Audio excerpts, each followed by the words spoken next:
தமிழ் பிச்சை எடுக்க கூட உதவாதா? And this was published in a magazine called Vidudalai on 27th November 1943.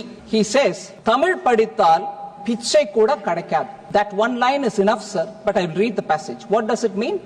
If you learn Tamil, even bhiksha, meaning nobody, a beggar cannot also survive. Tamil padithadu pichai edupadai thavira வேற உயிர் வாழ ஒன்றுக்கும் பயன்படவில்லை என்பதோடு இதற்காக செலவு செய்த காலத்தை வேறு துறையில் செலவிட்டால் வாழ்வில் பயன் ஏற்பட்டிருக்கும். மாநிலங்களவையில நேத்து நம்ம உலக நாயகன் திரு கமலஹாசன் அவர்கள் முதல் தடவையா ஆத்துன உரையால அவருடைய புகழ் எங்கேயோ போயிருக்கு. கடந்த மார்ச் மாசத்துல பாராளுமன்றத்துல பேசின திருமதி நிர்மலா சீதாராமன் அவர்கள் தமிழை பத்தி ஈவேரா கேவலமா பேசியிருந்ததை சுட்டிக்காட்டி இவரெல்லாம் உங்க கொள்கை தலைவரா வச்சுக்கிட்டு தமிழ்னு நீங்க பேசலாமான்னு திமுக எம்பிக்களை பார்த்து கேட்டாங்க.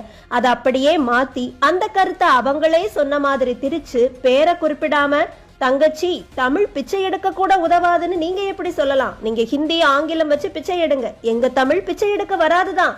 கமலஹாசன் ஓட்டு பிச்சை எடுக்க வரமாட்டான் அப்படி இப்படின்னு ஒளறி கொட்டி இருக்கிறாரு. இத சில தமிழக ஊடகங்களும் நிதியமைச்சருக்கு கமலஹாசனின் பதிலடின்னு செய்தியா வெளியிட்டு இருக்கு. அதனால இப்ப நிதியமைச்சர் அலுவலகத்தில இருந்து கமலஹாசன் அவர்கள் தவறான கருத்தை பேசினதாவும் அதை சரிபார்க்காம செய்தி வெளியிட்ட ஊடகம் மன்னிப்பு கேட்கணும்னு சொல்லியிருக்காங்க.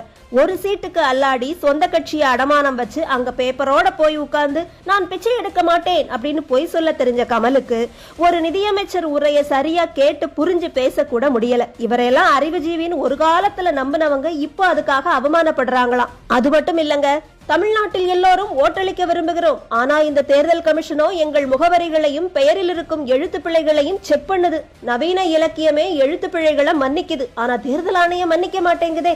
கிட்டத்தட்ட 1 கோடி பேர் பிணங்களா மாறிடுவாங்களோன்னு பயமா இருக்குதுன்னு கழுத்தை யாரோ டைட்டா பிடிச்ச மாதிரி கரகர குரல்ல கருத்து சொல்லி இருக்கிறாரு கமலஹாசன்.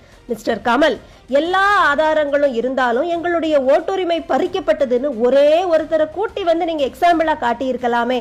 அரசியல் வாக்கு வங்கிக்காக பேரை மாத்துறவங்க, பிறந்த மதத்தை மாத்துறவங்க, அப்பா பேரையே மாத்துறவங்களை எல்லாம் நீங்க பிழைகளா பார்க்கலங்கிறதுக்காக தேர்தல் விதிமுறைகள்ல தேர்தல் ஆணையம் பிழைகளை சரிபார்க்க கூடாதுன்னு சொல்றது வடிகட்டுன முட்டாள்தனம்னு நாங்க சொல்லலங்க, மக்கள் சொல்றாங்க.